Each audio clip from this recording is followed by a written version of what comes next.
Entonces, lo que dice la UNTAD es que estos servicios tienen que ser socialmente aceptables, que tienen que ser universalmente accesibles, fiables y asequibles. Y además de todo esto, tienen que ser amistosos con el medio ambiente, que son finalmente las tres esferas de la sustentabilidad: la dimensión social, la dimensión económica y la dimensión ambiental. ¿Por qué? Porque hay temas muy importantes dentro del transporte marítimo o temas que afectan al transporte marítimo. Primero, los accidentes marítimos, es una constante. La contaminación del aire, ¿sí? El diésel o la mezcla del combustible que ocupan los buques tiene una carga muy fuerte de azufre.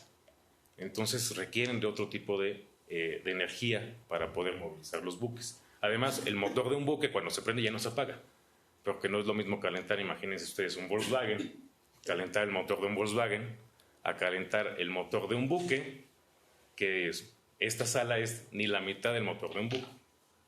Entonces, calentar esa máquina consume todavía mayor cantidad de energía. Las condiciones de trabajo de la gente del mar. La gente del mar son la gente que trabaja en los servicios marítimos. No es lo mismo un accidente de uno como profesor que se caiga de la escalera a una persona que trabaja en un buque y se resbale de uno de los mástiles o de una de las plataformas y caiga en una plataforma de acero de 5 centímetros de grosor. Todo el impacto lo recibe la persona. O un accidente de una cuerda rota, que son cuerdas de acero, simplemente el tirón que da la cuerda revienta las extremidades de las personas. Entonces requieren también un cuidado especial, sobre todo porque los países que están utilizando pabellón de conveniencia están utilizando gente de Asia para no protegerlos. El pabellón de conveniencia lo que es utilizar una bandera de otro país que me va a dar privilegios en el sentido de no apegarme a ciertas leyes nacionales. Y entonces, al no tener un pabellón nacional, sino tener un pabellón de conveniencia, yo puedo contratar a mi tripulación donde yo quiera y darles los beneficios que yo quiera.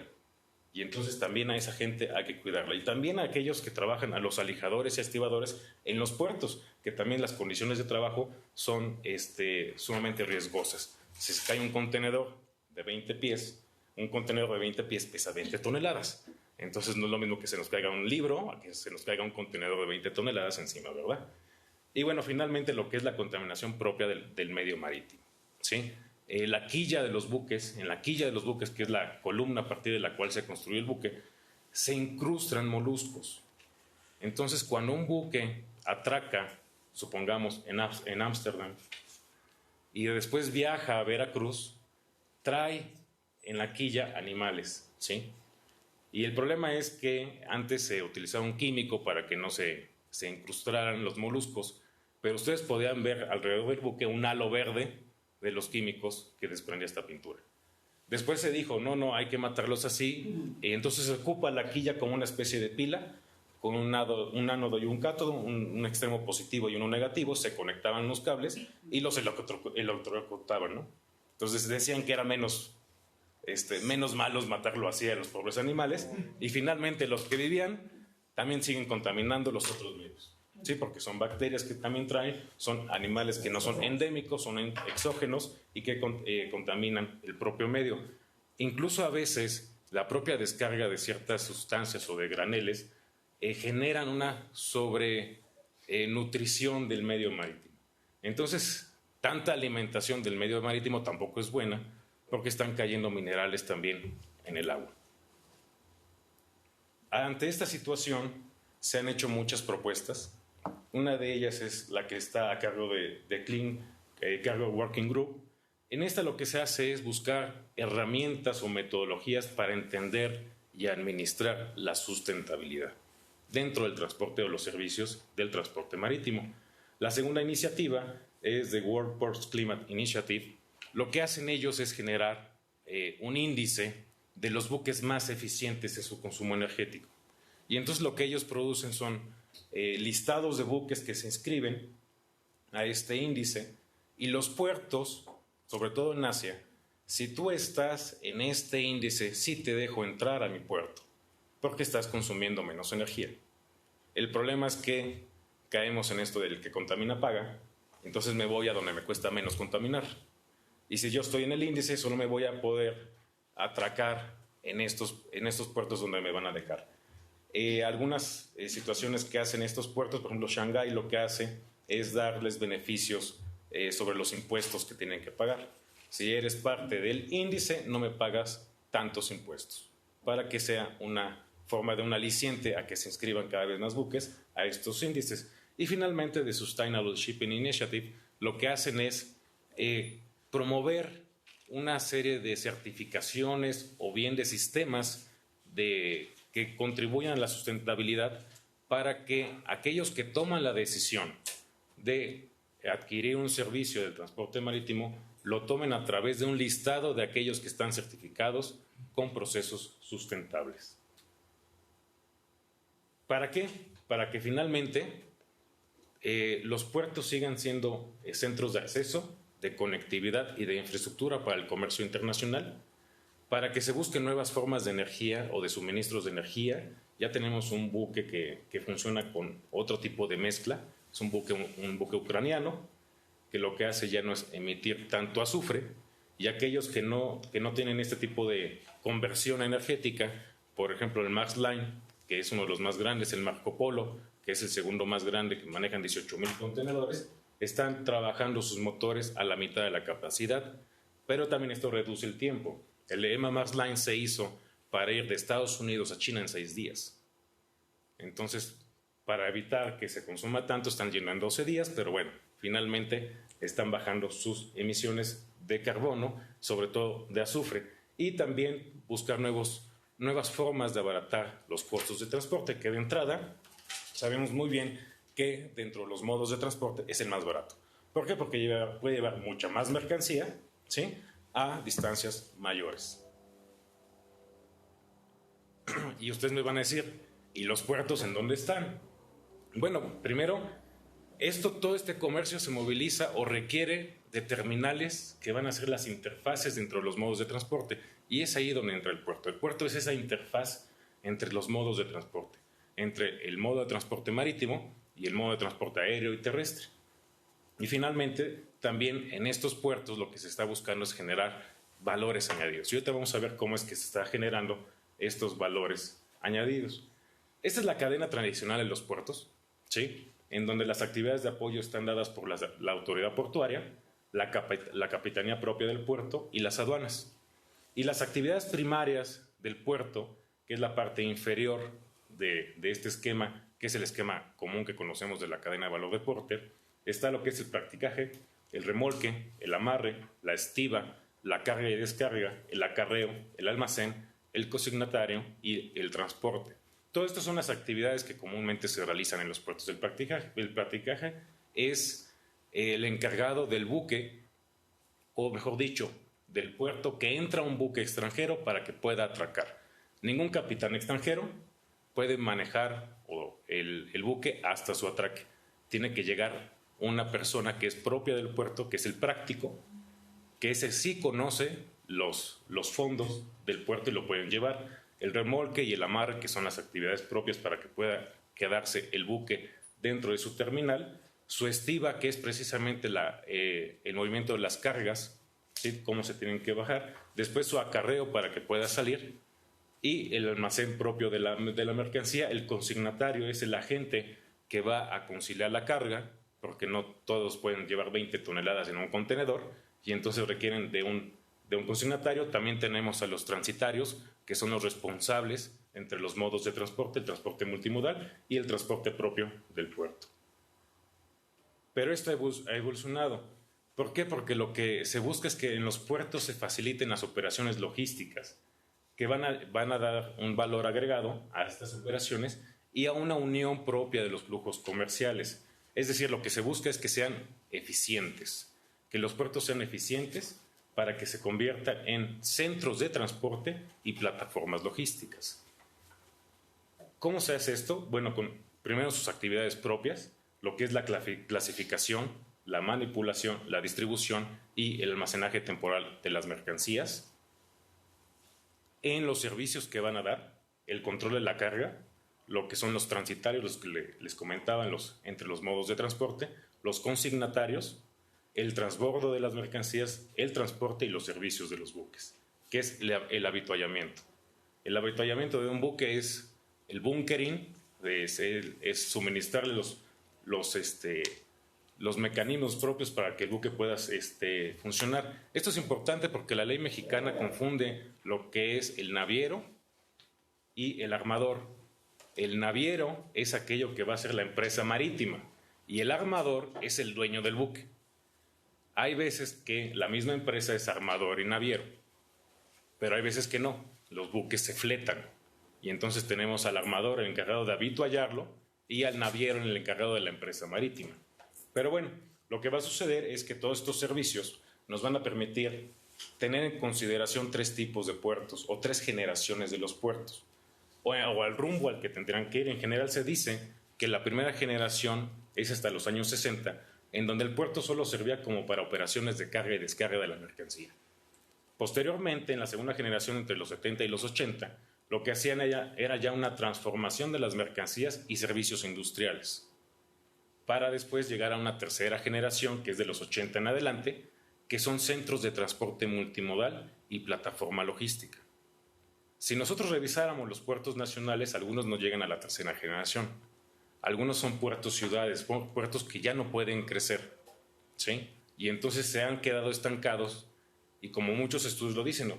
Operar o rehacer un puerto es casi imposible por los costos que ello implica. Un puerto opera las 24 horas del día. Entonces no podemos pararlo para mover una operación. Entonces las ampliaciones que se hacen han llegado a un tope. Por ejemplo, Manzanillo se está construyendo actualmente una segunda terminal, pero ya es el tope de esa construcción, porque después siguen los manglares. Acapulco ya no puede crecer. Veracruz está creciendo hacia el mar, con los problemas que ello implica, porque las escolleras se tienen que aumentar. Las escolleras son estas barricadas, no sé si ustedes han visto en las películas que se ven de repente como matatenas de cemento en los puertos.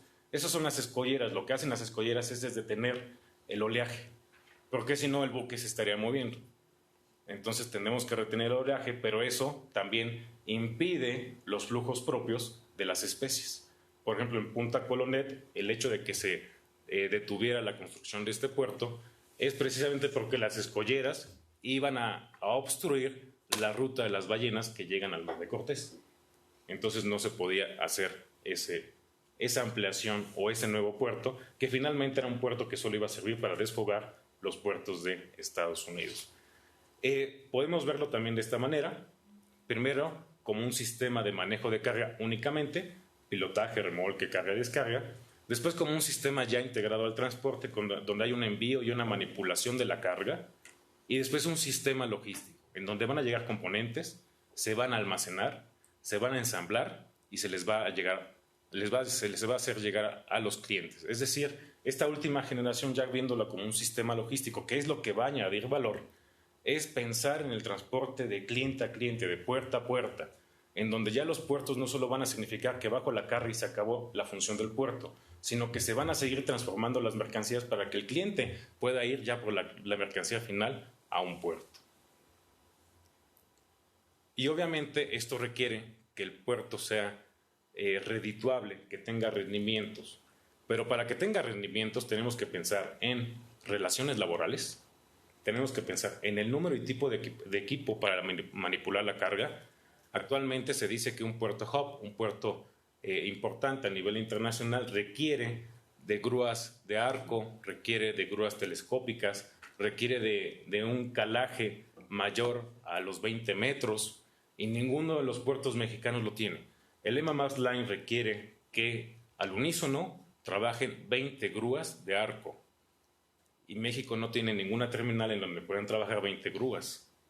Ni siquiera el calaje de los 22 metros que tiene este buque. El calaje es la profundidad a partir de la línea de flotación para que el buque pueda atracar en algún puerto nacional.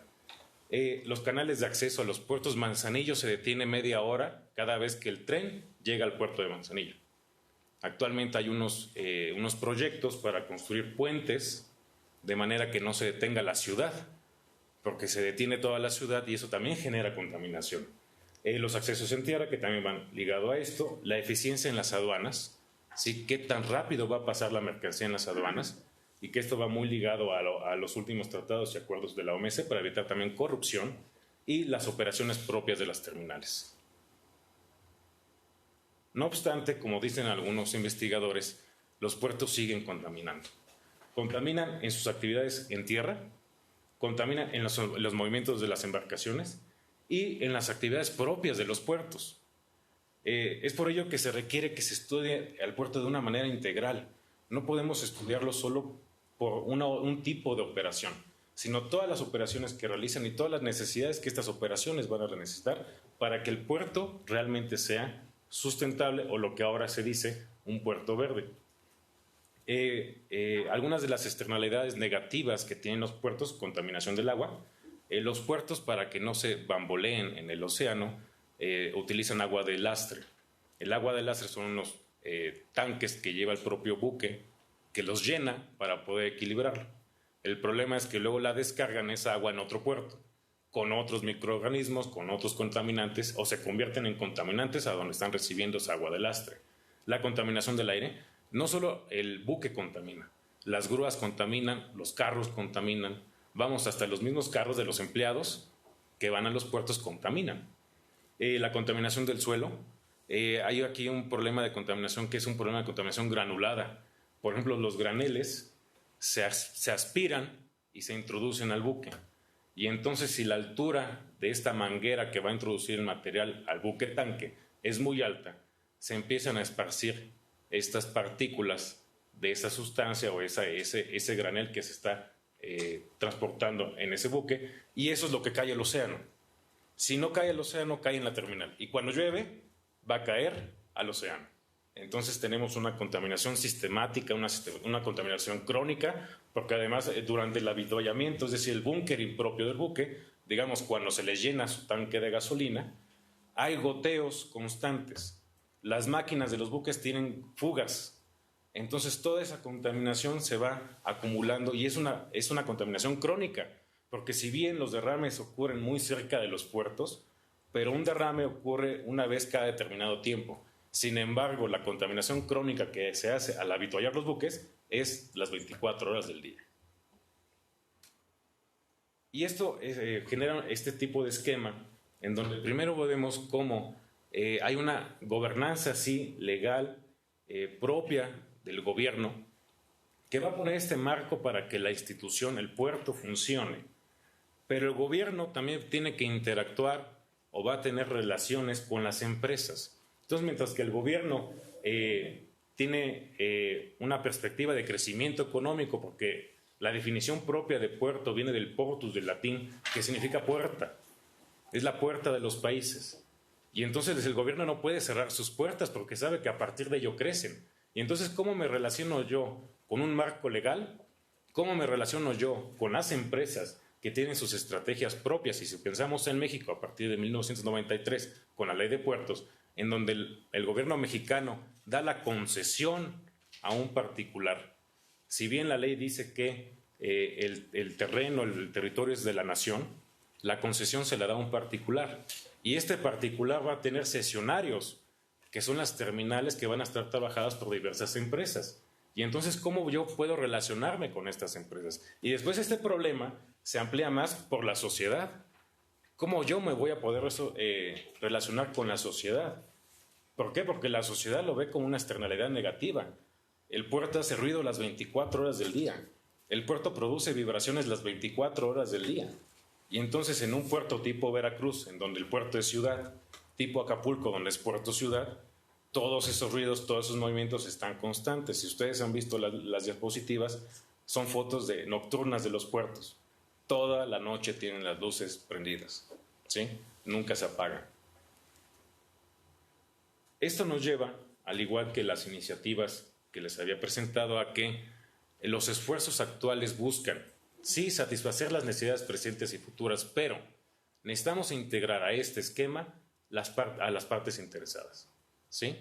Y dentro de las partes interesadas, ellos tienen que introducir en la toma de decisión aquellos procesos que sean sustentables, aquellos servicios que sean sustentables, para que puedan generar realmente una cadena propia en todo el transporte.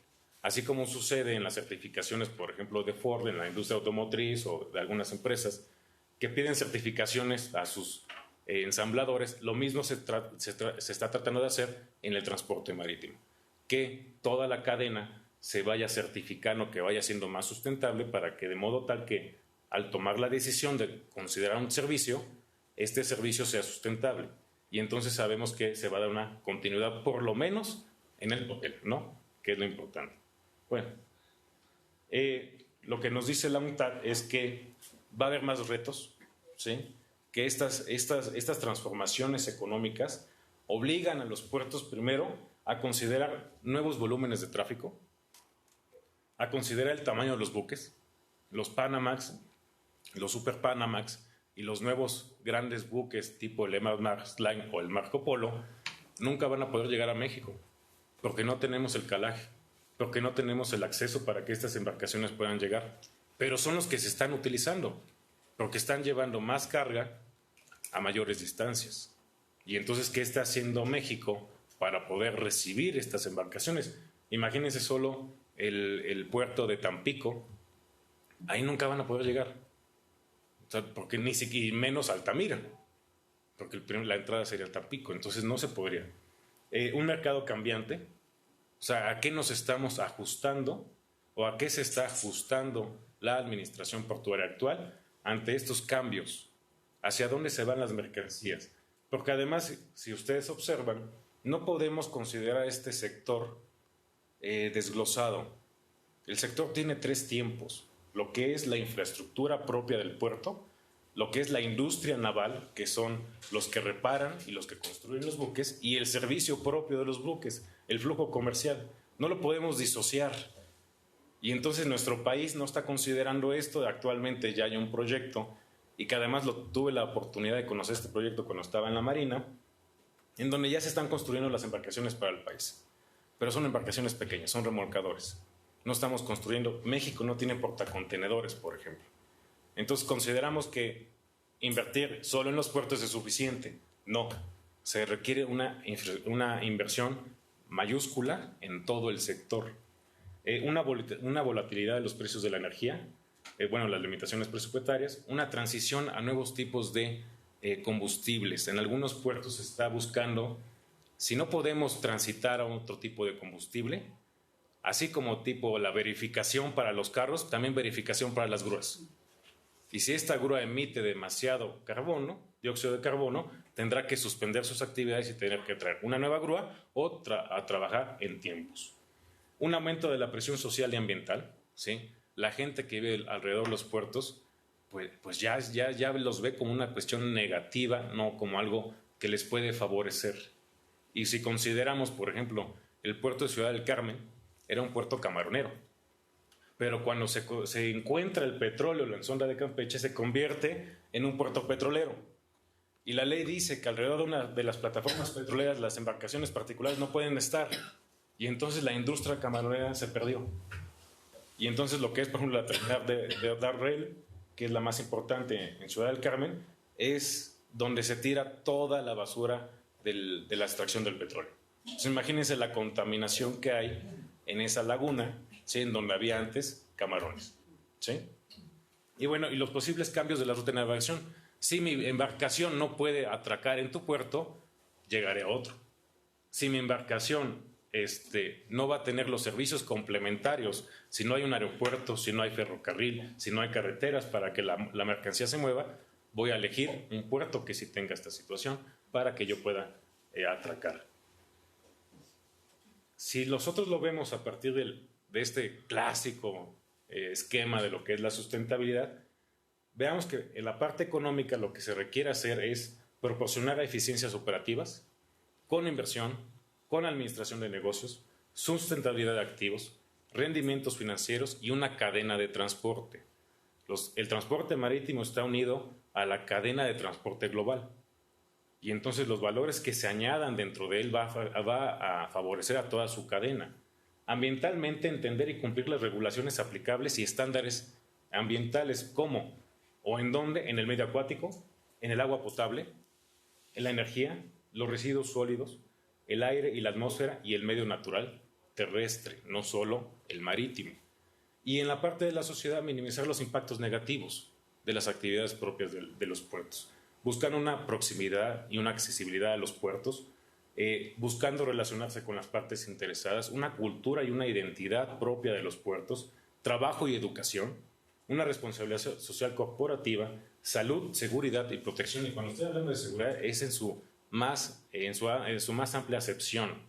No solo la seguridad dentro del puerto, sino también la seguridad de que no estén los narcotraficantes, ¿no? Por ejemplo, o que las mercancías, si yo soy el agente, que yo sepa que mi contenedor solo se va a abrir una sola vez, que no se va a abrir más de 3, 4 veces como sucede en nuestro país, porque lo va a abrir la aduana, lo va a abrir el ejército y después la Policía Federal. Entonces, ahí puede pasar de todo. Y entonces no hay seguridad, ¿sí? Y entonces esto nos llevaría a un nuevo modelo, a una nueva forma de entender la cadena de valor dentro de los puertos, en donde las actividades de apoyo está la tecnología de la comunicación, equipamientos y almacenamiento, infraestructura y transporte, seguridad, inspección y capacitación, sistemas de gestión y una protección al medio ambiente.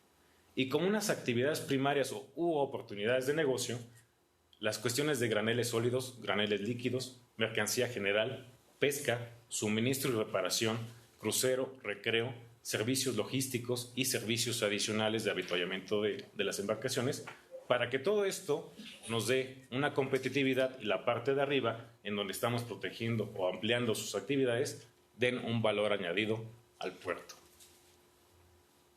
Pensemos por último que en un mundo de problemas, donde la guerra no da tregua, contaminado, con un crecimiento demográfico sostenido y que sufre la escasez de recursos, nuestro espacio marítimo con sus riquezas y nuestro espacio territorial emergido con sus vacíos son parte de la solución. Está en nosotros defenderlo, cuidarlo y aprovecharlo según lo consideremos conveniente. Muchas gracias.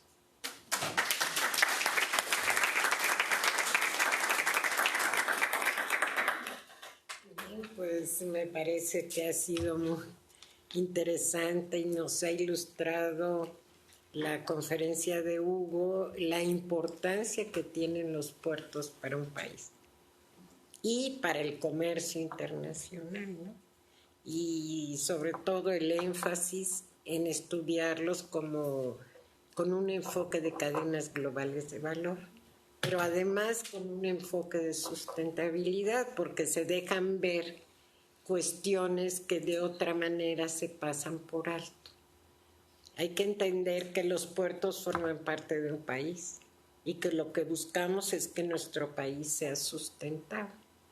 A mí me llamó la atención ver que los países emergentes son los que están aumentando las actividades de carga, descarga, exportación, importación en sus puertos.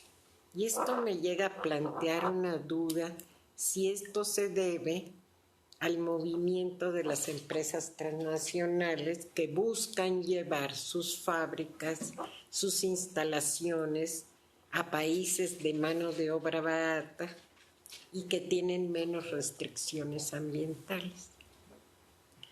Porque, bueno, en el caso de México es claro que la industria nacional se ha desbaratado.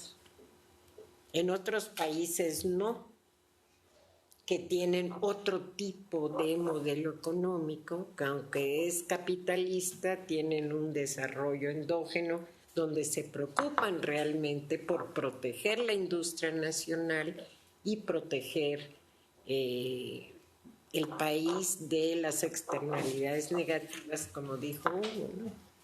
Eso para mí es muy preocupante. Y bueno, el hecho de que lleguen a México buques que no estén certificados es otro problema muy serio. ¿Por qué otros países sí se preocupan y México no? Y volvemos al problema de la normatividad, que México tiene muy bonitas leyes, muy bien escritas, pero ninguna se aplica.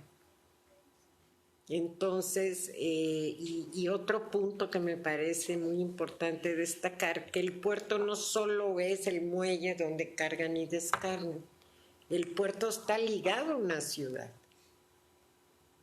que vive, que hay gente que trabaja en el puerto, fuera del puerto, y que hay que considerar lo que dice Hugo de las partes interesadas, yo creo que esas comunidades son partes interesadas del puerto. Por lo tanto, lo que él menciona de hacer un análisis integral me parece muy importante, ¿no? Y bueno, yo creo que aquí surgirán muchas preguntas y muchas líneas de investigación, entonces ahora les voy a pedir que los que quieran hacer comentarios, preguntas. A ver, Fernando. Sí, primero me sorprende gratamente el dominio que tienes de los temas. Creo que trabajaste en alguna ocasión en la cuestión marítima, pero parece que no trabajas hoy en esa área. Ojalá que las autoridades que deciden sobre esto tuvieran algo parecido a tu dominio del tema, que creo que lo vas a seguir incrementando. Pero me llama la atención, además de ese comentario, me llama la atención que México tiene bastantes costas y tal parece que las condiciones naturales no permiten construir los grandes puertos que sí se construyen en otros países, y no creo que allá sí haya condiciones naturales y aquí no las haya, sino que las fabrican. Entonces, así como que descartar un puerto porque no es condición natural no se me hace la respuesta a un problema de subdesarrollo. Entonces quisiera entender cuáles son las diferencias entre esas grandes, porque hay puertos que manejan, yo creo que uno solo 10 veces lo que maneja el país. Creo que estamos a ese tenor en Holanda, en China, no sé en qué otros países me suenan, ¿no? Entonces me gustaría tu comentario al respecto. Y lo que no sé es si, como ahora los puertos ya no son del gobierno, creo entenderlo en general, si son de particulares mexicanos o de extranjeros. Si son de particulares mexicanos, ¿para qué se los dan si no hay compromisos de crear infraestructura para que puedan estar a la altura mundial? Y si son extranjeros, pues con mayor razón, excepto que luego lo que hace el país es: yo te doy esa concesión y yo te construyo la infraestructura para que sea negocio para ti. Entonces quisiera tus comentarios al respecto. Gracias, muchas gracias por los comentarios. Efectivamente, los puertos, la construcción es muy costosa y su mantenimiento más. Por ejemplo, los puertos del Pacífico, el Océano Pacífico de Pacífico no tiene nada. Su oleaje es extremadamente fuerte, la salinidad propia del océano es mayor a la del Golfo, y eso genera que el cemento se haga como piedra pómex, todo poroso, y se van desmoronando los muelles. Los puertos no tenían inversión, solo se iban haciendo operaciones para disque mantener su funcionamiento. A eso le agregamos los problemas sociales, y entonces en el 93 se decide que se requiere hacer una nueva ley de puertos, generando las administraciones portuarias integrales para que aquellos privados que iban a tener la concesión invirtieran en los puertos. Pero si ustedes revisan desde 1993 a la fecha las estadísticas de inversión, es el gobierno el que ha invertido más que los privados. Entonces, en lugar de tener una iniciativa privada, tenemos privados de iniciativa, porque no están invirtiendo donde tendrían que invertir. Y entonces, revisando los esquemas, el gobierno sigue siendo el que más invierte para mantener el negocio de aquellos a los que se les dio la concesión. Originalmente, sí, efectivamente, se les da a nacionales las concesiones. El problema es que ya en las empresas, ¿qué empresa es nacional? Y además, cuando esta empresa que recibe o aquel grupo que recibió la concesión tiene la libertad de tener cesionarios, y entonces esos cesionarios no son exactamente nacionales, y entonces entran los extranjeros. Pero tenemos otro problema aún mayor en las APIs. La formación del Consejo de la API tiene una persona de Hacienda, de Comunicaciones y Transportes. Entonces, si Veracruz tiene un excedente de recursos y ese excedente lo requiere Manzanillo para mejorar su infraestructura, no puede ir directo de Veracruz a Manzanillo. Tiene que pasar por Secretaría de Hacienda y Crédito Público. Entonces, cuando llega a Secretaría de Hacienda y Crédito Público, Hacienda y Crédito Público decide cuál es el área prioritaria para invertir ese excedente de dinero, pero ya no llegó a Manzanillo. Entonces, a nosotros nos dicen que existe un sistema portuario, pero no existe, existen puertos. Si ustedes revisan lo que está haciendo Europa con la iniciativa Ecoports, es generar un sistema portuario, entendiendo, uno, que todos los puertos son distintos. Ningún puerto es igual por las condiciones geográficas. Y entonces requieren de inversiones, requieren de suministros distintos. Lo que va a ser su hinterland y su foreland. Y entonces en la iniciativa Ecoports lo que analizan es eso, es generar soluciones de puertos con los puertos. Entonces, a través de la experiencia de las autoridades portuarias de los distintos lugares que están dentro de esta iniciativa, se encuentran soluciones o se observa cuáles han sido los mecanismos que más se han utilizado, que mejores resultados han obtenido. Y entonces se mide o se trata de ver si se pueden aplicar en otro puerto con sus respectivas modificaciones.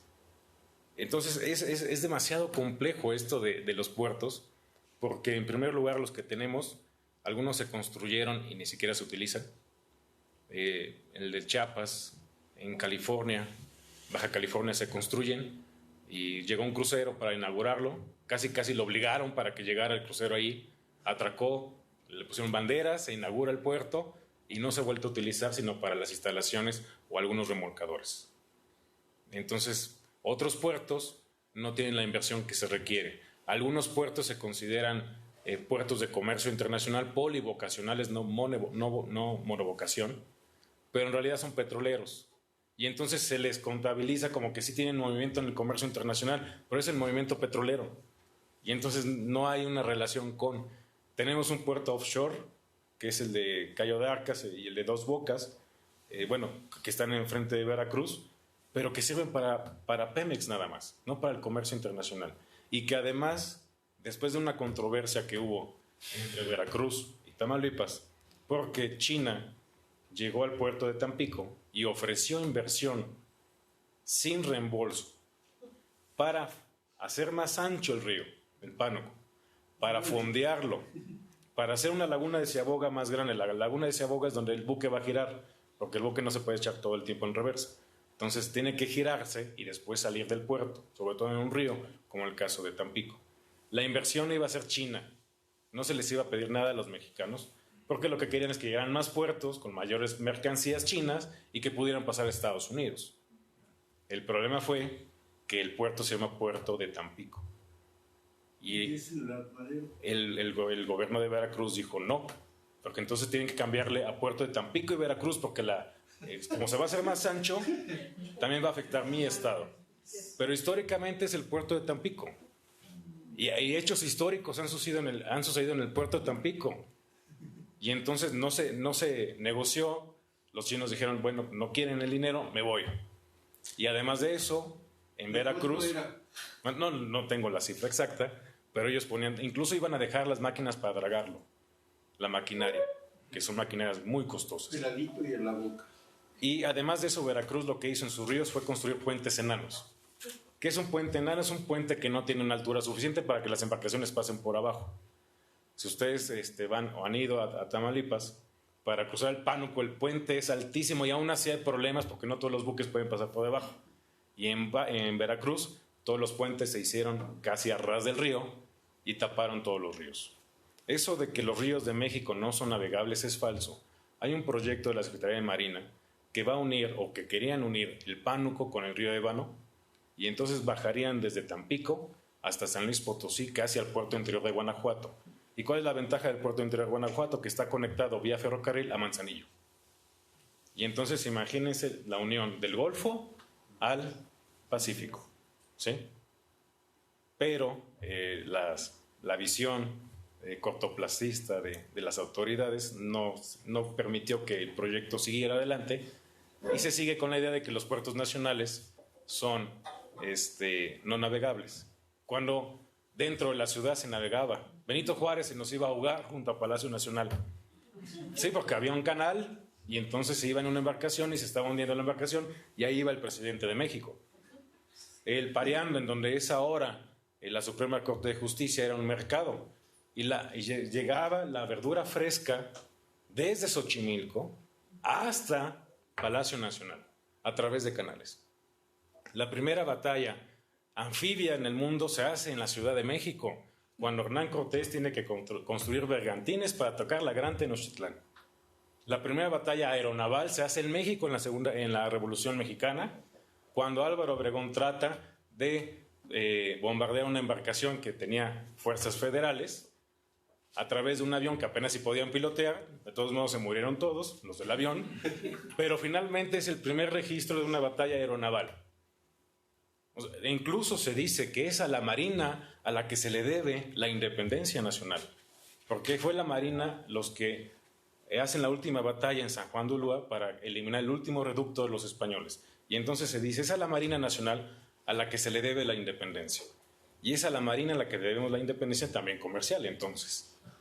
Pero pues no se ha logrado, ¿no? Entonces es una cuestión que históricamente todavía no logramos. Se dice que incluso los mayas no navegaban. No es cierto, es falso. Navegaban los mayas. Toda la costera maya tiene faros. Y ahí apuntan en dónde están los arrecifes. Y eso habla de una civilización que navegaba. Fueron los navegantes novohispanos los que llevaron a los españoles a las Filipinas. Y fueron los primeros en tener un enclave en China. O sea, no eran los españoles los que tenían los navegantes, fueron los novohispanos. Y si ustedes lo ven geopolíticamente, España es un país continental. Madrid es una capital continental, está en el centro de España. Fueron los españoles quienes contratan a genoveses para hacer la conquista o la empresa marítima. Y si ustedes revisan dónde están las capitales de los países conquistados por los españoles, son capitales continentales. Si ustedes ven dónde está Lisboa, frente al mar, que fueron los que conquistan el Brasil, las tres primeras capitales de Brasil están frente al mar. San José de Bahía, Río de Janeiro y no recuerdo la otra capital. Son las tres primeras de Brasil, Sao Paulo. Están frente al mar. La respuesta de Brasil es una respuesta geopolítica de movilizar la población, que toda la población vivía en la costa, movilizarla al certago brasileño para que pudieran tener mayor control del continente. Pero nuestro país se queda con esta visión continental. ¿Dónde está la Secretaría Marina? Aquí en Cuapa. Entonces yo creo que por los canales nos pueden invadir, y entonces por eso la Secretaría de Marina está en Cuapa. Entonces, sí. Perdón. Quisiera completar las preguntas rápidas. A ver, permíteme. Es que si les damos oportunidad a los del poli porque se van a clase antes de que terminen los estudiantes, si tienen alguna pregunta. Bueno, entonces si te esperas tantito. Claro. Entonces, a ver, los chicos del poli si tienen alguna pregunta, porque me informan que tienen clase. Pero una pregunta. No sé si puedo hacer una pregunta. ¿Acá? A ver. Bueno. De la Escatepepan quisiera preguntarle al expositor sobre el complemento al sistema, bueno, a la transportación marítima con un sistema eficiente de ferrocarriles.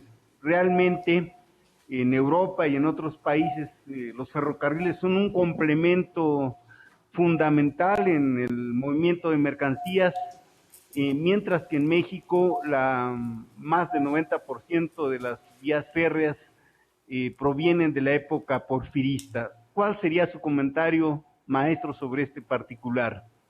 Muchas gracias. Sí, coincido con usted. En los puertos europeos y en otros puertos alrededor del mundo hay realmente un sistema de conexión entre otros modos de transporte. Hay ferrocarril, hay aeropuerto y hay carreteras. En nuestro caso, el sistema portuario o el mal denominado sistema portuario no se complementa de esta manera. Como bien lo menciona, las vías férreas son las mismas que tenemos desde Porfirio Díaz. Y entonces, en alguna ocasión se preguntó que por qué no construían más, porque costaba $1,000,000 construir 1 kilómetro de vía férrea. Entonces, bueno, pero te conviene porque a la larga es el movimiento de carga. Los puertos no están conectados. Hay malos servicios de carretera, hay malos servicios de ferrocarril porque no llega a todos lados. No todas las vías de ferrocarril soportan doble estiba. La doble estiba es cuando se ponen 2 contenedores en forma vertical. Y no todas las vías de ferrocarril en México lo pueden hacer. Los aeropuertos están muy lejos. Cuando se hizo el puerto interior de Guanajuato, se hizo para eso, para conectar Manzanillo a una línea férrea. El puerto interior de Guanajuato, además de ser un recinto fiscalizado, tiene un aeropuerto y tiene carreteras. Entonces la idea es que se podía producir y que podíamos mandar la mercancía a través de diversos modos de transporte. Hasta que nuestros puertos no estén conectados, no sea un verdadero sistema, a través de carreteras, a través de vías férreas y aeropuertos, el mercado propio del movimiento de las mercancías no se va a lograr. Y entonces esa es una situación que también venimos arrastrando desde hace muchos años, se ha convertido en un problema estructural de la economía nacional, porque eso desconecta al país, desconecta internamente al país. Y al desconectar internamente al país no se genera un mercado interno. No tener un mercado interno no es mover tu economía.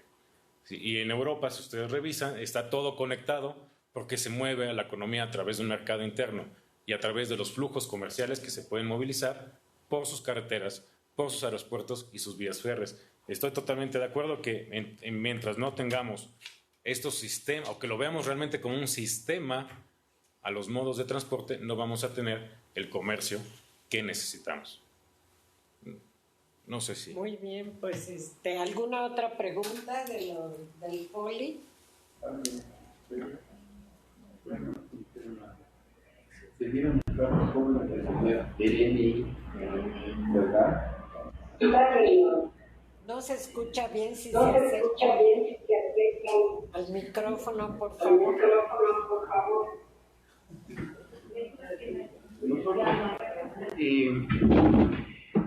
Por esta ocasión, aquí concluimos nuestra participación. Nuestros jóvenes de negocios internacionales se han retirado. Muchas gracias. Gracias a ustedes por conectarse. Bien, pues permíteme, doctor Lorenzo, que termine. Son 2 preguntas rápidas. No quise hacerlas todas juntas porque estaba más difícil. Costo de operación en los puertos mexicanos versus las mejores prácticas. Y si hay puertos sustentables en México y cuántos hay en el mundo. Costos somos de los puertos más caros en el mundo, porque el rendimiento de un puerto se mide a través de las horas que pasa el buque en el puerto, de la cantidad de contenedores que se pueden movilizar, que se pueden estibar. Entonces, al no tener la capacidad en grúas de arco, de telescópicas, para movilizar la cantidad de contenedores, el buque está más en puerto y eso eleva los costos. Somos más caros que puertos asiáticos y somos más caros que puertos en Estados Unidos y en Europa. Puertos verdes o puertos sustentables, actualmente el término, lo que se está diciendo son puertos verdes. El puerto verde surge de la idea del coal ironing. El coal ironing es un mecanismo el buque entra al puerto, se atraca y apaga el motor para que no siga emitiendo. Y entonces yo le suministro energía desde la terminal. A partir de ahí es donde se empieza a hablar de puertos verdes. Y eso es lo que se aplicó en Estados Unidos desde el 2014. Todos los puertos tenían que hacer esto. En algunos puertos europeos también se hace, pero no hay ningún puerto que se pueda llamar sustentable. Sí podrán certificarse. Tendrán los certificados de seguridad, de prácticas ambientales, pero al final del día siguen recibiendo embarcaciones que contaminan. Al final del día los procesos propios que se utilizan contaminan. Entonces no se ha hecho todavía un puerto verde real, un puerto sustentable, ni uno. Están caminando hacia la sustentabilidad. Y en la medida en que van caminando hacia la sustentabilidad, han logrado colocar indicadores, metodologías, herramientas de medición para que otros puertos las empiecen a aplicar.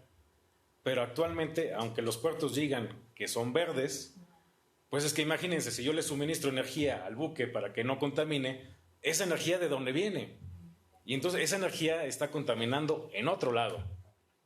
Entonces todavía no se ha logrado la añorada sustentabilidad. Sin embargo, están haciéndose pasos, mecanismos para que esto se vaya construyendo. Aquí lo importante es que los puertos nacionales no se queden solo observando y que también empiecen a aplicarlo, pero que se aplique de una manera ordenada. Si ustedes revisan las páginas de las administraciones portuarias integrales, cada quien tiene las certificaciones que creen más convenientes y algunas certificaciones son locales. Y entonces esto no es un sistema, esto los va desgregando, más que trabajar en conjunto, trabajan por separado. Claro, todos buscan las certificaciones 14,000, pero pocos tienen la 28,000, que son las cadenas de suministro. Entonces ustedes revisen a las APIs, a las 26 APIs, y habrá certificaciones distintas en cada una. Y eso no está regulado. Entonces tenemos que trabajar para homologar cómo las administraciones portuarias tienen que trabajar. Muy bien, doctor Lorenzo, por favor. Hugo, muchas gracias, muy interesante realmente la presentación. Específicamente el puerto Lázaro Cárdenas y su interconexión que se está haciendo hacia Tuxpan. ¿Podrías explicar un poco cómo está eso y qué posibilidades le da a México? Lázaro Cárdenas es un puerto industrial y se hizo para eso, para que funcionara como industria, principalmente acerero en su momento. La idea es conectarlo con otros puertos para tener estas dos salidas. México es un país bioceánico, pero no tenemos ninguna salida directa entre puerto y puerto. Entonces, así como estaba el proyecto de conectar Tampico, hasta Manzanillo, a través del puerto interior de Guanajuato, también la idea es esta: generar canales de transporte entre puertos que puedan llevar la mercancía de un extremo a otro extremo del país. Entonces la idea sería, o lo ideal, es que estos canales se construyan con verdaderos sistemas de transporte. ¿Por qué? Porque a lo mejor la vía férrea va a llegar solo hasta un punto, o realmente va a llegar hasta todo el punto, y qué costos va a llegar o va a traer el transporte. Brasil tenía un proyecto similar con la isla de San Lorenzo. La isla de San Lorenzo era una isla de guano.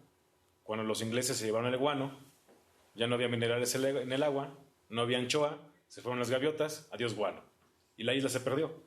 Entonces lo que quisieron hacer los brasileños es generar un centro logístico con un túnel submarino que conectara al continente, atravesara la cordillera y llegara al Amazonas. Y del Amazonas por barcazas hasta los puertos de Brasil, y que pudiera pasar toda la mercancía. Aquí hubo también situaciones ambientales porque iban a obstruir las rutas de ciertos mamíferos marinos y especies escamadas. Entonces se detuvo la construcción pero estos canales se han hecho porque también el canal de Panamá ya es insuficiente, y además por Panamá tampoco pasan los grandes buques. Entonces, si no puedo meter los grandes buques o los buques gigantes, este gigantismo que se está dando en los buques, generar canales terrestres internos de conexión, que sería lo idóneo. Entonces, habrá que ver si realmente podemos lograr que Lázaro Cárdenas despunte, porque Lázaro de Cárdenas compite con Manzanillo. Al no ser un sistema, hay competencia intraportuaria. Entonces, quieren jalar carga de Manzanillo, que es el que se ha convertido en el puerto nacional más importante en esta región, y le quieren jalar la carga para pasársela a Lázaro Cárdenas. Y Manzanillo no quiere. Entonces Manzanillo construye otra terminal. Y no quiere porque no se entienden como un sistema. Entonces esa competencia intraportuaria tampoco funciona. Porque a lo mejor funciona para aquellos que tienen la concesión del puerto de Manzanillo, pero no para el país. Muy bien, la compañera. Por favor, si te presentas. Soy Melanie Piquero y apenas entré al doctorado, pero sí tengo una pregunta. ¿Cuáles serían las ventajas competitivas entonces de los puertos marítimos mexicanos? Porque cuando escucho la presentación veo muchas áreas de oportunidades, pero a la vez no entiendo cuáles son los motivos por los cuales las empresas hoy en día deciden mandar a México sus mercancías o pasar por México para llegar a otros lugares, si es que es más costoso, más tiempo y, bueno, con restricciones en términos de material y de tipo de embarque. Claro. Las ventajas son, o deberían de ser de ventajas logísticas, ¿sí? Más grúas, más carreteras, más infraestructura como tal. ¿Por qué lo mandan a México? Porque desde nuestro país zarpan puro buque extranjero a 530 puertos alrededor del mundo en 130 países. Somos, digamos, un país hub por la facilidad que tienen sus rutas. Si nosotros mandáramos, o bueno, si se mandara a Estados Unidos y después si llegara a la costa este, para mandarlo a la costa oeste es mucho más largo el territorio, versus México, que es más corto. Entonces los tiempos se reducen.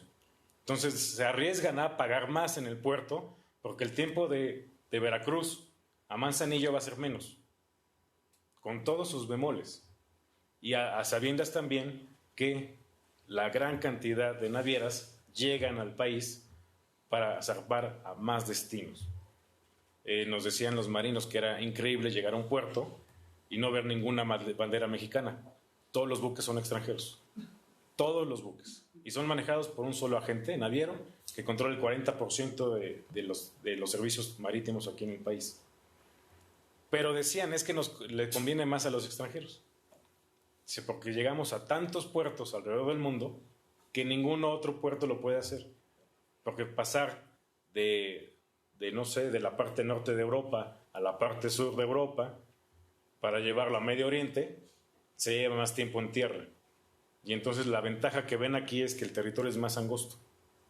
Entonces llegan por el Atlántico, sí, va a tener su tiempo para llegar al Pacífico, pero finalmente el Pacífico a cualquier parte del mundo. Y además las rutas pasan por aquí. TMM fue una de las pioneras para abrir la ruta hacia China. Y TMM ya no es mexicana. Primero se vendió a una canadiense, a la Shipping, y después de la Shipping a la Hapag-Lloyd. ¿Por qué? Porque esta ruta, esta conferencia marítima, la vieron como un negocio, porque podían llegar desde México hasta China. En el transporte marítimo, las rutas se denominan conferencias marítimas. Y no cualquiera puede abrir una ruta, sino que es una empresa naviera la que va a abrir la ruta y solo va a aceptar a ciertas otras empresas navieras para que participen. Y entonces ya teniendo la de México-China, ya se podían conectar y salió baratísimo porque compraron puros buques viejos, ¿sí? Que no les interesaban, tenían más de 20 años. Según la Organización Marítima Internacional no puedes tener en alta mar un buque de más de 20 años, pero la ruta México-China ya estaba abierta. Y eso, para los negocios, era lo más importante. Entonces, esa es la situación. Que nos ven como un centro para partir a cualquier parte del mundo. Bien, ¿alguna otra pregunta, maestro Octavio? Hablando de sustentabilidad, Hugo, y de la esfera social, ahora que he estado investigando todo lo del papel, me encontré con que unas personas que estaban importando papel de China, porque México no es autosuficiente en la producción de papel, empezaron a hacer negocio, llegó la delincuencia organizada, derecho de piso, les recogió camionetas, secuestraron a uno de los socios y finalmente tuvieron que salir huyendo de Lázaro Cárdenas. Eso afecta a la sustentabilidad, aspecto social, la delincuencia y todo eso. ¿Hay algo que se pueda hacer en relación a esto? Quiero llegar vivo a mi casa y regresar mañana, ¿no? Se hacen los esfuerzos. El API de Lázaro Cárdenas está custodiada por militares. El sistema de seguridad de la API es por militares precisamente por lo mismo. Pero por muchos convenios que tenemos firmados el de anticorrupción con la OCDE, para que en los procesos aduanales no se sobrevalore y no caigamos en situaciones de corrupción. Pues sí, pero a lo mejor solo se cumple en el proceso de la aduana y con el representante de Hacienda, ¿no? Del SAT. Pero después el ejército dice, sí, pero ya lo abriste tú, entonces también quiero ver. Y después del ejército también la Policía Federal la que quiere ver el contenedor. Entonces el contenedor se está abre y cierra, abre y cierra, abre y cierra. Y eso genera inseguridad. Bueno, está generado por la inseguridad propia del lugar. Y eso además pone intranquilos a la comunidad, ¿no? Porque si un puerto estaba cuidado por policías y ahora tienes a militares ahí, sabes que algo está mal. Entonces eso es una externalidad negativa muy difícil de controlar. Si ya de por sí las vibraciones, la luz, el ruido es difícil, la inseguridad que puede producir eso es mayúscula. Entonces sí se ha trabajado, se buscan certificaciones y procesos para apoyar a la sociedad, para que la sociedad se sienta integrada al puerto y se sienta protegida casi por el puerto. Pero mientras que el Forland, o sea, el área interna de influencia del puerto esté en un lugar con conflictos, el puerto tendrá un conflicto social. Entonces va más allá de que el puerto pueda hacer algo. El puerto no podrá resolver el problema del narcotráfico en esa zona. Y lo peor de todo es que se inmiscuye o lo van a inmiscuir en esos procesos. Es una situación muy difícil, que no está en todos los puertos, hay que aclarar, pero ese es clásico y es algo que se está viviendo y que está deteniendo el crecimiento de las empresas a nivel nacional. Muy bien. Angélica, por favor. Gracias, buenas tardes. Primero déjame decirte que me encanta escucharte. El día de hoy escuché una exposición romántico, geográfico, histórico, impresionante. Muchas felicidades. Tengo dos preguntas. ¿Cuáles son los requisitos para pertenecer a este índice, para esto de las emisiones de gases de efecto invernadero? Y de las actividades primarias u oportunidades de negocio que mencionaste en la segunda cadena de valor, mencionaste obviamente mucho más oportunidades que la primera cadena, la tradicional. De estas, ¿cuál es, digamos, que la de menor costo, considerando que nuestros puertos, de acuerdo a lo que mencionas, son los más costosos? Para entrar al índice, lo único que se requiere es que la embarcación se registre en la organización internacional, es la Asociación Internacional de Puertos y Bahías. Entonces esta embarcación, son embarcaciones nuevas por lo general, nuevas en esencia porque se botaron durante la crisis, entonces estuvieron fondeadas. Pero como el comercio cayó, no se pudieron usar estas embarcaciones. Lo único que se requiere es registrarse. No es otra cosa más que registrar, comprobar que el uso del combustible es eficiente y entonces que no se consumen ciertas cantidades y que las emisiones son bajas. Eso es lo único que se requiere. Y ha crecido de 300 embarcaciones a casi 1000 embarcaciones. Pero lo único que se requiere es eso, ir a la asociación y registrarse, porque los puertos, sobre todo los asiáticos y algunos europeos, lo están ya ocupando para poder recibir embarcaciones. Pero entonces este sector es consentido o muy libre, porque por ejemplo hablas también del pabellón de conveniencia y se me hace a mí esto verdaderamente complejo y lacerante para la sociedad, ¿no? No sé si consentido sería la palabra, pero si consideramos que es la columna vertebral del comercio marítimo, unos dicen, cuando surge este principio del que contamina paga, pues dicen, si en México no se cobra tanto por contaminar, me voy a contaminar a México, ¿sí? Y México lo va a recibir, porque todo lo que es el transporte se maneja en dólares. Y es uno de los rubros del PIB, el transporte. Entonces, claro que lo voy a recibir. El problema es a la larga, ¿qué va a pasar? México en la ley no acepta, para que una embarcación esté registrada en México, el capitán, la tripulación tiene que ser nacional. Pero en México se cobra el 3% sobre el capital a las empresas navieras. Si tú tienes una embarcación, imagínate los impuestos que pagas, más Infonavit, más seguro, más todo lo que se requiere para la gente del mar, porque además la gente del mar tiene un capítulo especial en la Organización Internacional del Trabajo. Entonces los costos, los impuestos son mayores. Entonces los mexicanos, en lugar de registrarlo en México, se van y lo registran en Panamá, en Liberia, ¿sí? Y entonces uno revisa los índices y son los países que más embarcaciones tienen. Sí, claro, porque yo te cedo mi pabellón, pero no te obligo a que la tripulación tenga que ser nacional, a que el capitán tenga que ser nacional. Entonces tienes una embarcación con bandera, voy a decir un ejemplo burdo, sueca, con un capitán alemán y con una tripulación tailandesa. Y eso es lo que buscan las empresas con el pabellón de conveniencia. Reducir sus costos por esas contribuciones que tienen que hacer. Sobre lo que son las actividades primarias, lo que tiene menor costo, si se tienen los materiales, son asistivas, la descarga. Ya después el costo interno, ya de manipularse y todo eso, dependerá mucho de los materiales. Pero si tú tienes buenas máquinas aspiradoras para los graneles, buenas grúas, los costos se reducen. Porque vas a poder mover más de 30 contenedores en una hora. Y entonces tu costo se reduce. El costo que va a pasar debajo del buque, ya eso es aparte. Ya la transformación, a dónde se movilice, ya eso.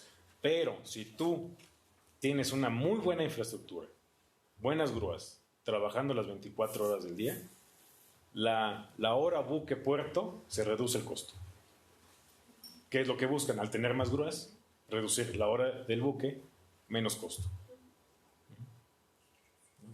Bien, ¿alguna otra pregunta, comentario? Había una pregunta simplemente de un proyecto que oímos algunos, el canal de Tehuantepec, no sé cómo le llamaban. ¿Qué ha pasado? ¿Por qué no prosperó? Pues es que la inversión, desde por sí se tardó mucho. Porfirio empezó la construcción. Juárez la que hizo inaugurar no la pudo inaugurar, la tuvo que inaugurar Lerdo, que era la vía férrea de Tehuantepec para conectar al canal. El problema es la zona como tal, la inseguridad de la zona. Miren, el canal de Panamá se iba a construir en Nicaragua originalmente. Y cuando el presidente de Nicaragua le agradece a Teddy Roosevelt sobre la construcción, le manda una postal en donde venían los volcanes de Nicaragua. Y entonces Teddy Roosevelt dijo, no voy a construir mi canal en un lugar con volcanes, y por eso lo hicieron en Panamá. Crearon Panamá, porque Panamá no existía. Sí. Panamá era parte de Colombia. Y entonces Estados Unidos favorece la independencia y la creación del Estado de Panamá para poder construir el canal. Y entonces, ¿cómo lo vas a hacer en Tehuantepec? Entonces tienes que cruzar el cruce de la Sierra Madre Occidental y Oriental, que ya no es nada fácil porque las alturas van a cambiar. Y entonces todo eso, ¿cómo vas a conectar una altura con otra a través de montañas? Tiene mayores costos. Después se está hablando ahorita que se va a hacer el canal hacia el norte con este proyecto de la Marina de conectar los ríos y a través hasta Guanajuato. Pero también implica costos. ¿Cómo se va a dragar? Comunicaciones y Transportes no tiene las dragas. ¿Quién las tiene? Marina. Entonces, ¿para qué separaste la Marina de la Armada? El nombre correcto es Secretaría Armada de México. Antes se llamaba Secretaría Marina Armada de México porque tenía la parte mercantil y la parte militar. En el 76, cuando se hace la reforma de la función pública, la parte mercantil pasa a Comunicaciones y Transportes. Se genera primero un despacho y después una dirección. Y tenemos una administración del transporte marítimo disgregada. Pero eso no quiere decir que está mal. Noruega lo tiene igual. Tiene distintas coordinaciones, tiene distintas direcciones como Secretaría de Comunicaciones y Transportes. Y tiene una de las flotas más importantes del mundo. ¿Y por qué México no la tiene? ¿Por qué si Suiza es un país de menos del 3% del territorio nacional que no tiene litorales, tiene una de las flotas más grandes del mundo y controla el Rin? Y México no lo hace con sus propios puertos. Entonces es más que nada una falta de visión. De sí voy a gastar dinero, claro, pero esa obra me va a permitir mantener mi crecimiento por tantos años. Y en esos años voy a recuperar y puedo hacer mayores obras o mejorarlas. Es una falta de visión, es una visión. No tenemos una política marítima de Estado. Tenemos una política de gobierno. Una política de gobierno dura 6 años. Una política de Estado es perenne en el tiempo. Mientras no tengamos políticas de Estado en el país, tendremos este problema en el sector y en todos los demás. Muchas gracias.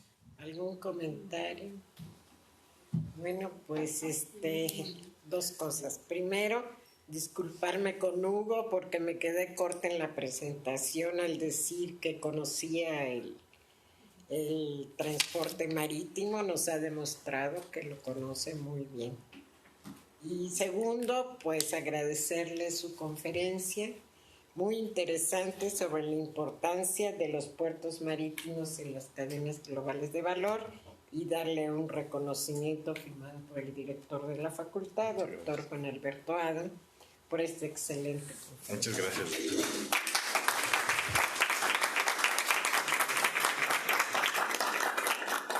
Bueno, y gracias a todos ustedes por su asistencia y sus comentarios y preguntas.